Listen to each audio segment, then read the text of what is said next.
नमस्कार। आप देख रहे हैं टीवी 9 और आपके साथ मैं हूं मनीष। आज हम बात करेंगे सोने की कीमतों को लेकर। दरअसल सोना 1 लाख तक चला गया था, लेकिन उसके बाद से कीमतों में लगातार गिरावट जारी है और ये अब करीब 7,000 रुपये नीचे, 8,000 रुपये नीचे तक आ चुका है।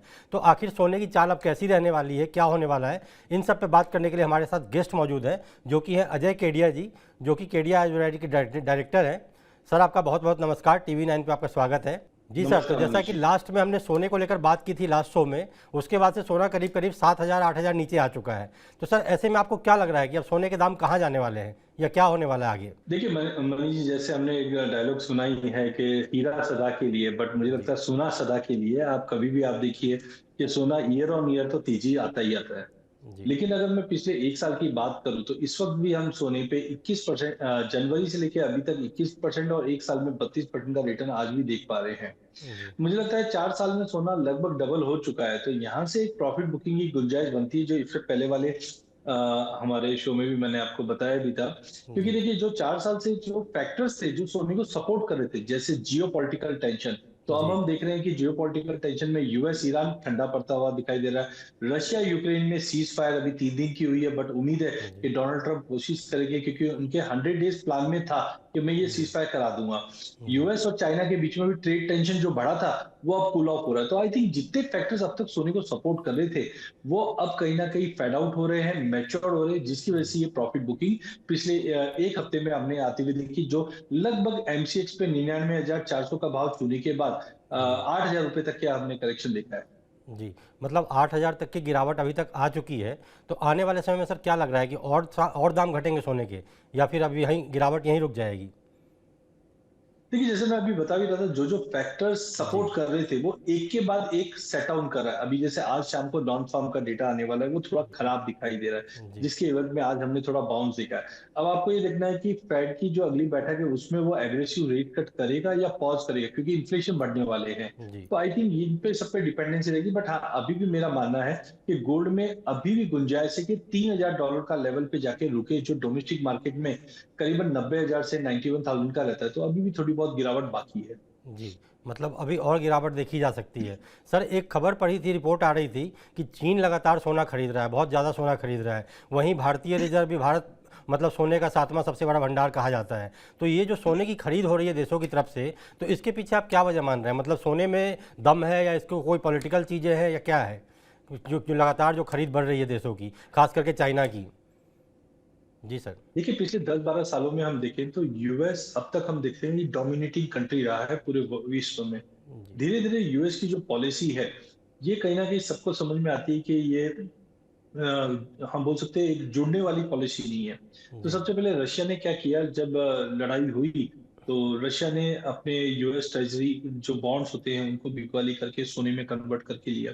तो हम एक तरह से ये बोल सकते हैं, यूएस की जो डोमिनेंसी है, इससे जी। हर देश दूर जाना चाहता है पॉलिसीज को देखते हुए, जी। जिसके चलते हमने डॉलर में गिरावट देखी है और सोने में अब तक एक बड़ी तेजी देखी है। बट मुझे लगता है कि देखिए, बहुत ही जल्दी सब शिफ्टिंग हो जाए, वैसा कुछ होने वाला नहीं है। जी। तो टाइमिंग हम बोल सकते हैं कि प्राइजेस के अंदर जो सेंट्रल बैंक्स है वो कंटिन्यू बाइंग करी, जैसे रशिया ने काफी बड़ा बाइंग जी। किया। जी। अब ताइवान के बीच में तनाव है, तो चीन भी देख रहा है कि अगर मेरे पे भी सैंक्शंस लगेंगे तो मैं आगे क्या कर सकता हूँ। तो उन्होंने बिल्स को बेचे हैं, उसकी जगह पे गोल्ड किया है। और पिछले 4-5 सालों में हमने चाहे तुर्की देखा है, चाहे इंडिया देखा है, सभी ने अपने बॉन्ड जो एक्सपोजर थे उसको कम करके कहीं ना कहीं जी। गोल्ड की तरफ शिफ्ट हुए। सेंट्रल बैंक यूएस से जो डिपेंडेंसी वो कम करने की कोशिश की जा रही जी, जैसा कि आपने बताया कि अमेरिका से डिपेंडेंसी कम करने की बात हो रही है, तो सर ये जो बीच में जो टैरिफ का वॉर था वो भी अब करीब-करीब थमता नज़र आ रहा है। तो ऐसे में वहीं इंडियन मार्केट की बात करें तो अक्षय तृतीया भी निकल चुका है, अब वेडिंग सीजन भी आएगा। तो ऐसे में क्या लग रहा है सर कि आम जनता, क्योंकि लगातार उनके मन में है कि सोना और गिरे तब मैं खरीदूँ, या और नीचे आएगा या फिर ऊपर जाएगा, तो इसमें क्या लग रहा है कि अब कोई सेंटिमेंट्स बन रहा है इससे? जैसे आपने बताया कि ओवरऑल तो जो भी सेंटिमेंट्स थे ग्लोबल लेवल पे वो खत्म हो गए हैं, बट इंडियन सिनेरियो में क्या कहते हैं सर? देखिए, इसको भाई समझेंगे। पहला चीज है ये, अभी मुझे नहीं लगता इमीडिएटली खत्म हुए, बट ये डिस्काउंट हो चुके हैं। जैसे हम बोलते हैं ना, जी। शेयर आया शेयर आया।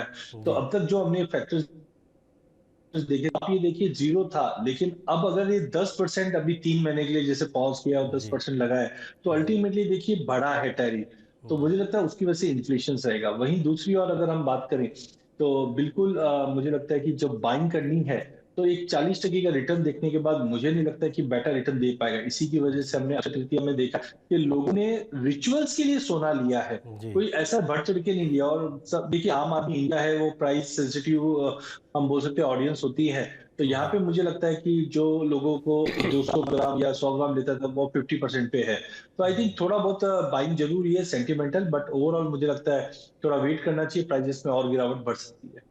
जी, मतलब सोने में अब जो है आपके हिसाब से कहें तो मतलब अब जो सेंटिमेंट्स हैं फिलहाल अभी और ऊपर जाने के तो नहीं है फिलहाल। तो सर बात कर लेते हैं अब चांदी की। चांदी में जैसा कि आपने लास्ट शो में बताया था कि चांदी में तेज मतलब उछाल देखने को मिल सकता है। तो सर चांदी एक नया निवेश का विकल्प बन सकता है क्या? देखिए इमीडिएटली चांदी में कोई उछाल आए तो मुझे लगता नहीं, क्योंकि सोना और चांदी एक ही साथ साथ चलते हैं। तो जी, सोने में जब गिरावट आएगी तो चांदी पे भी रिफ्लेक्शन देगा। जी, लेकिन अगर इसमें से अगर हम देखें सोना महंगा है कि चांदी, तो 2011 में हमने चांदी को 75,000 का हाई लगते हुए देखा, और जी, सोना वो टाइम पे 30,000 के करीब था, और आज सोना 1 लाख का लेवल छू चुका है। तो आप समझ सकते हैं कि चांदी अभी बहुत ही ज्यादा अंडर वैल्यू। या फिर दूसरे तरीके से गोल्ड डिवाइड बाय सिल्वर करेंगे तो आपको एक रेशियो निकल कर आता है, वो रेशियो 100 का हो जाता है। जी, तो पिछले 50 सालों में दूसरी बार है कि ये रेशियो 100 के ऊपर है, जिसका मतलब है चांदी काफी सस्ती है। और अब हम जानते हैं पिछले 10-15 सालों में चांदी का जो यूज केस है सोलार में, जी, ईवीस में, 5G टेक्नोलॉजी में यूज हो गया, इंडस्ट्री कंजम्पशन बढ़ा है। तो अगर कोई रिटर्न अगर लेके चले, तो मुझे लगता है चांदी सोने से ज्यादा बेटर रिटर्न देगी। अब तक क्यों नहीं दी? बिकॉज इकोनॉमी स्लो डाउन जी, डाउन है। में हम कोविड के सिचुएशन में हमने लॉकडाउन जैसी सिचुएशन देखी, इसलिए जी, चांदी पिछले 5-7 सालों से ज्यादा बेटर रिटर्न नहीं दे पाया। हालांकि हमने 1 लाख का लेवल इस पे भी छूते हुए देख चुके हैं। तो जी, मुझे लगता है थोड़ा सा समय लगेगा, बट सोने के मुकाबले मेरा मन है कि चांदी में निवेशक रहे तो बेटर रिटर्न मिलता हुआ दिखाई देगा। जी। सर एक साम आम जनता के लिए एक सवाल पूछना चाह रहा हूँ कि सोने से इकोनॉमी को तो कितना फ़ायदा होता है नुकसान होता है ये तो बात की है हमने, लेकिन इकोनॉमी इससे कैसे बूस्ट करती है? क्योंकि ये बार बार मन में जो आ रहे हैं कि इतने जो सोना खरीदा जा रहा है मतलब चाइना की तरफ से या इंडिया की तरफ से, तो क्या इकोनॉमी को बूस्टअप भी किया जाता है इससे या बूस्टर देने का काम करती है? देखिए सोना का नहीं, देखिए दो चीज है। अगर जी, इन्वेस्टर बाय करता है तो उसका एक अलग नजरिया होता है, जब जी, सेंट्रल बैंक बाय करती है उसका अलग नजरिया होता है। जी, सेंट्रल बैंक या गोल्ड में जनरली जो बाइंग आती है ना, वो डर की बाइंग होती है, जी, इन्वेस्टमेंट की बाइंग नहीं होती है। जी, आज अगर कोई भी इकोनॉमी को लगता है कि मुझे खतरा है, या डी डॉलराइजेशन का जो कॉन्सेप्ट अभी चल रहा है, जी, इसकी वजह से सेंटर मुझे डर के सेफ्टी या फिर इन्फ्लेशन हेज करना है तो मुझे लेना है। लेकिन जब इन्वेस्टर कोई चीज को बाय करता है तो जी, डेफिनेटली इंडिया में तो वैसे भी सोना डीएनए में, बच्ची पैदा होती है तब हम देखते हैं कि चांदी की चम्मच से उसको गुट्टी देते हैं, जी, कान में बाल। इन्वेस्टमेंट के पॉइंट ऑफ व्यू से इन्वेस्टर डेफिनेटली गोल्ड बाय करता है। दोनों के अप्रोच में फर्क है। तो आई थिंक जो आपका सवाल है उसमें मैं जो समझ पाया हूं, तो उसमें यही दिखाई दे रहा है कि जो निवेशक है वो डेफिनेटली एक रिटर्न के पॉइंट ऑफ व्यू से देखता है, लेकिन जो इकोनॉमी को जो सपोर्ट मिलता है हम ऐसे नहीं बोल सकते, क्योंकि इन्वेस्टर जो बाय करेगा वो एक कोई भी कंट्री के लिए एक तरह से जी, हम बोल सकते हैं कि नॉन रिसोर्सफुल हम बोल सकते हैं एक्सपेंस है। जैसे इंडिया अगर 800-900 टन इंपोर्ट करता है, तो जी, इंडियन गवर्नमेंट को उसका कोई बेनिफिट नहीं मिलता। जी, इंडिविजुअल को एक सेफ्टी मिलती है कि कल को अगर कुछ विकट परिस्थिति आती है तो वो जी, सोना बेचकर अपने आप को इंश्योर कर लेता है। जी, अलग होता है और कंट्री का प्रोस्पेक्टिव थोड़ा अलग होता है। जी। सर जैसा कि आपने बताया तो क्या आपको सर एक चीज़ पूछना था मुझसे कि सोने में जो बाइंग होती है जैसा आपने बताया कि सेंट्रल बैंक की अलग है, इन्वेस्टर के हिसाब से देखें तो अलग अलग होता है, तो क्या सोना बाय करने का कोई पर्टिकुलर टाइम होता है सेंट्रल बैंकों का, या फिर इनकी इनकी कोई पर्टिकुलर टाइमिंग है, या फिर ऐसे बाइंग करते हैं या कब बाइंग करने लगते हैं? देखिए सेंट्रल बैंक क्यों बाय करे, पहले तो हमको समझना। सेंट्रल बैंक जी, क्या चाहता है कि हमारे जो रिजर्व्स है वो कहीं ना कहीं एक अच्छे असेट क्लास में बने। तो सबसे बढ़िया जो होता है वो बॉन्ड होता है। और जी, जैसे कि हम देखते हैं यूएस पूरे वर्ल्ड में अपना दबदबा रखता है, तो ज्यादा करके यूएस के बॉन्ड कोई भी सेंट्रल बैंक अपने पास रखता है। लेकिन जिस ढंग से पिछले 5-10 सालों में यूएस का एक हम बोल सकते हैं बुलिंग जैसी एक्टिविटी जो बढ़ी है, जी, इससे चाहे रशिया और चाहे चाइना और बाकी कंट्रीज है, ये यूएस से दूरियां बनाना चाहते हैं। अब उनके पास जो रिजर्व है वो अब यूएस ट्रेजरी में नहीं रखना चाहते, यूएस जी, बॉन्ड के विकल्प ढूंढेंगे, तो विकल्प में आज हम क्रिप्टो देखते हैं तो वो कोई एक विकल्प नहीं है, जी, खुद की करेंसी कोई विकल्प नहीं है। तो ग्लोबल मार्केट में एक है डॉलर और दूसरा हम बोल सकते हैं गोल्ड। जी, इसकी वजह से सेंट्रल बैंक बॉन्ड से निकलकर गोल्ड की तरफ मूव कर लेते हैं। जी। जी सर, एक सवाल और जो आम जनता के मन में होती है कि सोने का जब दाम बढ़ता है तो बहुत तेज़ी से बढ़ता है, जैसा कि हिस्टोरिकल डेटा भी अगर देखें तो सोने ने जो रिटर्न दिया है कहीं नहीं मिला है। बट लेकिन जब सोने में गिरावट आती है तो वो भी तेज़ गिरावट आती है, इसलिए ये शो करने का मकसद भी यही है कि क्या अब फिर से वही तेज़ गिरावट आने वाली है। मतलब ऐसा तो नहीं है कि आप जैसा आप भी बता रहे हो कि सारे सेंटिमेंट्स ऑलमोस्ट मतलब सेचुरेटेड है, तो क्या आप सोने में बहुत तेज़ गिरावट आ सकती है, ऐसा कुछ हो सकता है क्या? देखिए, 2 चीज़ पे मैं बताऊँगा। पहला, अगर हम फाइनेंशियल ईयर का कंपैरिज़न करें पिछले जी, 25 साल का, तो मैंने कभी भी सोने को एक फाइनेंशियल ईयर में जी, 8 से 9% से ज़्यादा की गिरावट कभी नहीं देखी है। जी, आप उठा के देख लीजिए, पिछ जब भी अच्छा, दूसरा एक चीज़ आप समझिए, सोने में गिरावट कब आएगी? जब इकोनॉमी आपकी स्टेबल होगी। जी, तो ज़्यादा करके हमने पिछले 20 सालों में जितने भी कंसर्न देखे, चाहे ग्लोबल फाइनेंशियल क्राइसिस देखा, ब्रेक्सिट देखा, कोविड जी, देखा, सभी में सोना बढ़ा ही है। जी, सेकंड है, हाँ, सोने में जो गिरावट आती है वो परसेंटेज गिरावट नहीं आती, वो आती है टाइम गिरावट। जी, जैसे 2011 में हमने $1920 का भाव होते हुए देखा, जी, क्योंकि एकाएक 2008 से फाइनेंशियल क्राइसिस के समय में $6.5 से 1920 का हाई मार दिया था। लेकिन 1920 से 1100 तक का फॉल जरूर आया, बट ये फॉल जो था वो 4-5 सालों के अंदर धीरे धीरे करके आया है। तो एक टाइम करेक्शन में सोना जा सकता है, बट डोंट जी, एक्सपेक्ट लाइक इक्विटी के 30-40% जैसे शेयर बाजार टूट जाता है वैसे कभी भी गोल्ड जी, नहीं टूटेगा। हालांकि मुझे लगता है अब धीरे धीरे जो वॉलिटिलिटी बढ़ी है, तो जैसे जी, मैं समझता हूँ कि अभी भी 10-12% का करेक्शन ड्यू रहता है मार्केट में, तो 85,000 तक का लेवल मिल जाए। लेकिन जैसे पिछले साल एक एग्जांपल देता हूँ कि ड्यूटी एडजस्टमेंट हुआ, 9% की ड्यूटी इंडिया ने एडजस्ट की, जी, इमीडिएटली भाव में गिरावट आया, बट हफ्ते भर में मार्केट वापस रिकवर कर गया।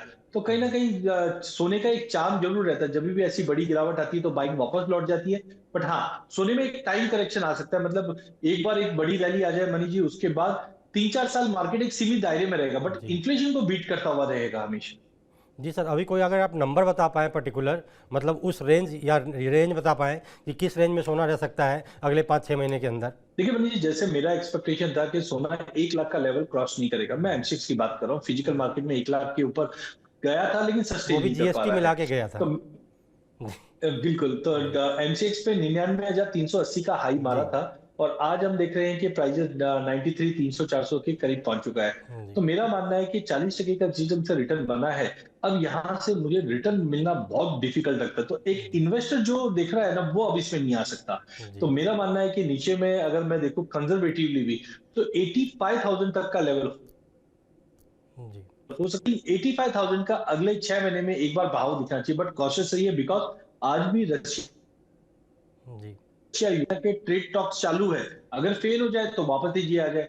तो ये फैक्टर्स अभी भी है, बट डाइल्यूट होना स्टार्ट हो चुका है। तो पर्सनली ये लेवल पे भी मैं एंट्री नहीं करूंगा। हाँ, 85,000 तक का लेवल आता है सोने में अगले जी, 4-6 महीने में, तो मैं एक रिव्यू कर कर पोजीशन को फिर लेने की कोशिश करूंगा, बट 85,000 तक का लेवल मुझे लगता है सोने में मिलना चाहिए। जी, मतलब आप कह रहे हैं कि 4 से 6 महीने के अंदर सोना 85,000 तक जा सकता है।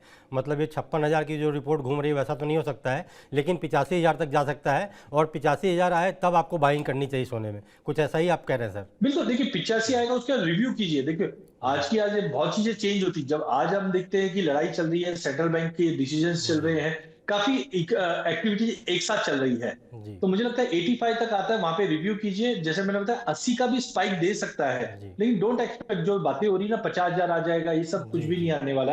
आप जी, सोना अपनी इंट्रिंसिक वैल्यू रखता है, और जिस दिन से इन्फ्लेशन, महंगाई जी, बड़े फाइव पे जाके रिव्यू करेंगे, बट 80-85 के रेंज में आपको मिल सकता है। लेकिन डोंट एक्सपेक्ट जो ये 56,000 55,000 के जो वीडियो सारे, उस पर बिलीव मत कीजिए। जी, सवाल पूछिए, सामने वाला अगर 50,000 पूछता है उससे सवाल पूछिए कि जी, क्यों आएगा ये। अगर जी, आपको सेटिस्फैक्टरी लगता है, और आप जैसे मनीष जी आज आप मेरे से हर चीज का एक सवाल पूछ रहे जी, हो और मैं उसका जब जस्टिफाइड आंसर दे पाऊंगा, तब आपको एक क्लैरिटी मिलेगी, यस जो मैं बता रहा हूँ वो व्यू सही है। जी। जी सर, जैसा कि हमारा जो मतलब हमारे रीडर्स हैं, खास करके हिंदी बेल्ट से आते हैं, तो उनको थोड़ा आम भाषा में बता पाएंगे कि सोने में निवेश करने के उनके पास क्या-क्या विकल्प होते हैं? ये एकदम लेमैन की भाषा में मैं सर समझाना चाहूँगा पब्लिक को, ताकि कई सारे लोग सोना मतलब समझते हैं कि गए दुकान पर सोना खरीद लिया और घर में रख लिया, इसी को निवेश भी मानते हैं या परंपरा कह लीजिए जो भी। तो अभी भी जो बहुत टियर 2 टियर 3 सिटीज़ में जाएंगे, तो उनको ना एसजीबी पता होता है, ना ऑनलाइन आप कैसे निवेश कर सकते हैं। तो थोड़ा सा सर एज एन एक्सपर्ट आप बता बता पाएँ कि कहाँ-कहाँ निवेश के मौके हैं और कैसे कर सकते हैं? जी सर। बिल्कुल भाई जी, सबसे पहले जब भी आपको सोने में निवेश करना है या बाय करना है तो आप अपना केवाईसी कीजिए। जी, केवाईसी का मतलब आपको समझिए सोना लेना क्यों है? एक होता है सोना मेरे को फिजिकल कंज्यूम करना है। सिर्फ कंज्यूम करना मतलब मेरे घर पे शादी है, मुझे किसी को गिफ्ट देना है तो वो होता है कंजम्पशन पार्ट पे। तो जी, आपको जब कंजम्पशन करना है तो ज्वेलरी लीजिए, गोल्ड कॉइन लीजिए, गोल्ड बार लीजिए, कंजम्पशन के पॉइंट ऑफ व्यू से। जी, लेकिन जब हम निवेश की बात करते हैं तो आपको रिटर्न देखना है और उसमें देखना है कि मेरा जो मेकिंग चार्जेस है या कॉस्टिंग है वो बहुत मिनिमल होनी जी, चाहिए।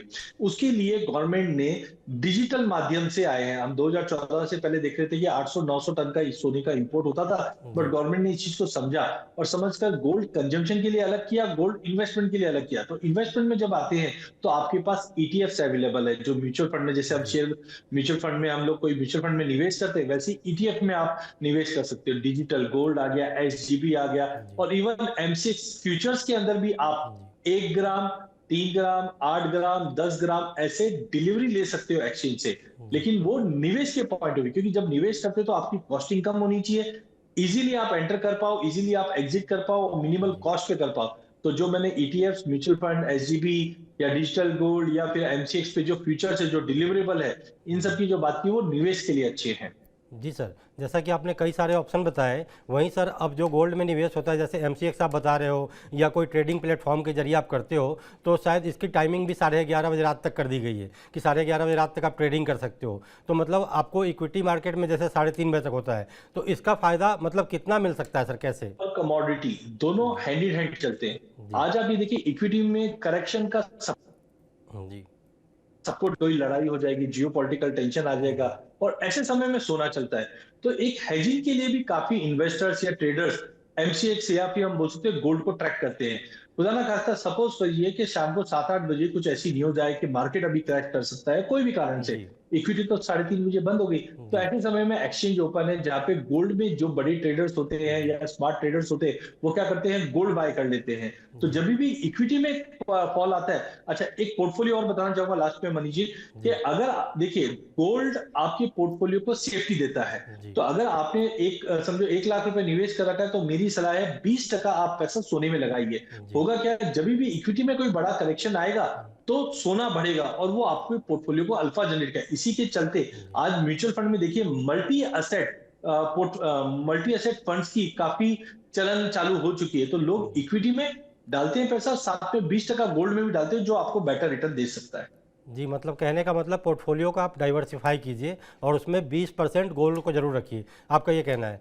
सर एक आखिरी सवाल पूछना चाहूँगा कि ये जो गोल्ड पे जो इतना हल्ला मचा हुआ था और इधर सेंट्रल बैंक की खरीदारी भी ताबड़तोड़ चल रही थी, अब टैरिफ वाला ही मामला ख़त्म हो गया, तो यहाँ से अब मतलब जैसा कि चांदी भी आप बता रहे हैं, तो गोल्ड और सिल्वर का रेशियो जैसा लास्ट शो में भी आपने समझाया था, तो अब ये रेशियो क्या कहता है और इस रेशियो के हिसाब से टेक्निकली कहाँ तक जाने वाला है? लास्ट में फिर से एक बार मैं कहना देखिए चाहूँगा। भाई रेशियो थोड़ा सा चेंज हुआ है क्योंकि चांदी जी, अब एक तरह का बेस मेटल हो चुका है। जी, लेकिन फिर भी मैं अगर ये रेशियो को देखता हूँ तो 50 सालों में ये रेशियो कभी भी 100 के ऊपर टिकी नहीं है। जी, तो ये मुझे एक स्ट्रेंथ देती है कि आने वाले टाइम में चांदी ज्यादा आउट परफॉर्म करेगी। पिछले 5-7 सालों में हमने मंदी, रिसेशन, लॉकडाउन, जी, टैरिफ वॉर, इसकी वजह से चांदी चल नहीं पाई है। हालांकि जी, 1 लाख हो चुका है। तो मुझे लगता है कि आज अच्छा चांदी को एक चीज और है, गरीबों का सोना बोलते हैं, पुअर्स मैन गोल्ड भी बोलते हैं। जी, तो जो लोगों ने सोने में रैली मिस कर गए हैं उनके लिए मुझे लगता है चांदी बहुत ही बेहतरीन विकल्प है। और जी, यहाँ से अगर मैं बात करूं तो हो सकता है सोने के साथ साथ चांदी में भी यहाँ से एक बार गिरावट आए जो 80-82 हजार तक का भी लेवल दिखा दे। लेकिन ये लेवल से भी अगर कोई लेता है अगले साल 2 साल का व्यू लेकर तो मुझे लगता है जी। 25 से 30% का रिटर्न हम चांदी में भी आते हुए देखेंगे, क्योंकि चांदी में सोने की भी प्रॉपर्टी बन जाती है और बेस मेटल की भी प्रॉपर्टी है। तो जी। रेशियो मुझे लगता है 72 तक अगर आता है तो सोने के मुकाबले चांदी बेहतर विकल्प देती हुई दिखाई दे। सर एक थोड़ा-सा ये बता दीजिए रेशियो तय कैसे होता है? क्योंकि जनरली पब्लिक रेशियो नहीं समझ पाती है, तो रेशियो फिक्स कैसे होता है ये? देखिए रेशियो कैसे निकालना है उसके लिए सबसे आसान तरीका जी, है, आप सोने का भाव लीजिए जी, और उसको चांदी के भाव से भाग दे दीजिए। तो सोने जी, का भाव इस वक्त समझो 94,000 जी, 10,000। तो जब आप ये रेशियो निकालोगे तो आपको 1 जी, मिले, तो आपको लगेगा 100-101 के करीब है। अब जब भी ये रेशियो 120, तो हम देख रहे हैं सोने में ज्यादा तेजी है चांदी के मुकाबले। और सोने में तेजी कब आती है? जब इकोनॉमी में अनसर्टेनिटी है, जी इकोनॉमी में कंसर्न है, तो लोग सोने की तरफ जाते हैं। और जब भी ये रेशियो 100 से 90, 80, 70 की तरफ आता है, तो हम बोलते हैं लोग सोने से निकल रहे हैं और चांदी में निवेश कर रहे जी हैं। रेशियो 2011 में करीबन 32 का लो मारी थी, जब हमने चांदी को 75,000 का भाव या इंटरनेशनल में $50 टच होते हुए देखा। और जी पिछले 50 साल का एक एवरेज निकल के आ रहा है मनीष जी, जो 72 का आ रहा है। जी और अभी रेशियो 100 की तरफ है। तो मुझे लगता है कि ये धीरे धीरे 72 के तरफ आने की कोशिश करेगा। जी इसका मतलब ज्यादा बेटर रिटर्न्स देते हुए दिखाई देगी या आउट परफॉर्म करते हुए दिखाई जी देगी। जी सर, थोड़ी सी मुझे लग रहा है इंटरनेट की दिक्कत भी है, हालांकि आपने काफ़ी अच्छे से समझाया। तो सोने में मतलब निवेश अभी फ़िलहाल नहीं करना चाहिए, या करे भी तो सोच समझ के करे, क्योंकि हो सकता है जैसा आप बता रहे हैं करेक्शन और देखने को मिल सकता है। तो जब भी निवेश करें, जैसा कि एक्सपर्ट बता रहे हैं, तो 20% अपना कम से कम पोर्टफोलियो सोना में जरूर रखें। तो सर, TV9 को समय देने के लिए बहुत बहुत धन्यवाद। नमस्कार सर। बहुत बहुत धन्यवाद मनीष। जी, तो ये थे एक्सपर्ट जो बता रहे थे कि आप सोने में निवेश जारी रखें। हालांकि इनका ये भी कहना है कि दाम अगले 4 से 6 महीने में 80,000 तक भी आ सकते हैं। तो इसलिए अभी कोई जल्दबाजी ना मचाएं, और जब भी आप पोर्टफोलियो अपना बनाते हैं तो उसमें सोने का निवेश 20% जरूर रखें। बाकी ऐसी ज़रूरी जानकारियों के लिए देखते रहिए TV9। नमस्कार।